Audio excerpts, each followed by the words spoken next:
أجمل وألذ حمام محشي ممكن تاكلوه في حياتكم. أنا أمنية أشرف. لو عجبكم الفيديو متنسوش تشتركوا في القناة. يلا بينا. هنحتاج بقى 2 من البصل ويكون البصل كبير، وهفرمه وبعدين هاخد نص كمية البصل اللي احنا فرمناه وهحط عليه ملح وفلفل، والحمام بيحب الفلفل فكتروا الفلفل، وحطيت على البصل معلقة صغيرة من الملح. هبدأ بقى أتبل الحمام بالبصل اللي احنا حاطين عليه الملح والفلفل، وأحطه تحت الجلد بالطريقة دي، وكمان هدخل شوية في بطنها، وكمان هتبلها كده من بره. احاول كده اتبل جسمها كله.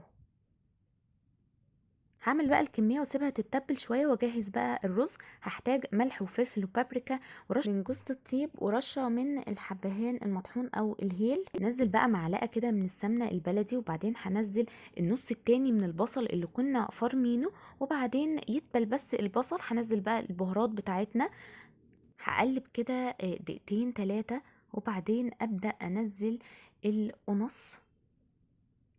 نقلب بقى القنص مع البصل والتوابل كده لغاية ما القنص تغير لونها. هي هتغير لونها على طول، ما بتاخدش وقت. اول ما تغير لونها هننزل بقى بالكبدة، وبرضو الكبدة ما بتاخدش وقت، دقيقتين 3 بس كده في التقليب، هيتغير لونها على طول هي كمان. هنزل بقى الرز، لكل حمامية ربع كوباية من الرز. هنزل بقى رشة كده من القرفة ربع معلقة، وكمان هنزل فلفل اسود. الحمام زي ما قلنا بيحب الفلفل الاسود، فالفلفل هيكون حسب الرغبة.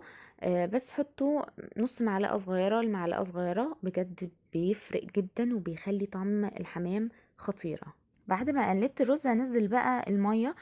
كمية المية نص كمية الرز، يعني لو حطينا كوباية من الرز هنحط نص كوباية من المية. اول بقى ما الرز يشرب المية بتاعتها، هبدأ اطفي واسيبها تبرد تماما. قبل ما احشي الحمام لازم الرز يكون بارد. نحشي بقى الحمام بالخلطة اللي احنا عملناها. بنحط الرز تحت الجلد وفي بطنها، وما نحطش كمية كبيرة من الرز علشان هو لسه بيكبر معانا الرز. وكمان بحط الرز من الرقبة شوية كده، ما يبقاش كتير. وهعمل كده بقى في الكمية كلها لغاية ما اخلص الحمام كله. ودي الطريقة اللي بعملها للحمام علشان الرز ما يقعش مننا واحنا بنسويه. وبحاول انضف الحمام من الرز اللي فوقيه على قد ما اقدر. بعد بقى محشي الكمية كلها هبدأ بقى اغلي مية علشان نسلق بقى الحمام. حط فيها ورق لورا او غار، وكمان حبهان 2 3 كده، وملح وفلفل وطماطمايه. ودي بعد ما اتسلقت.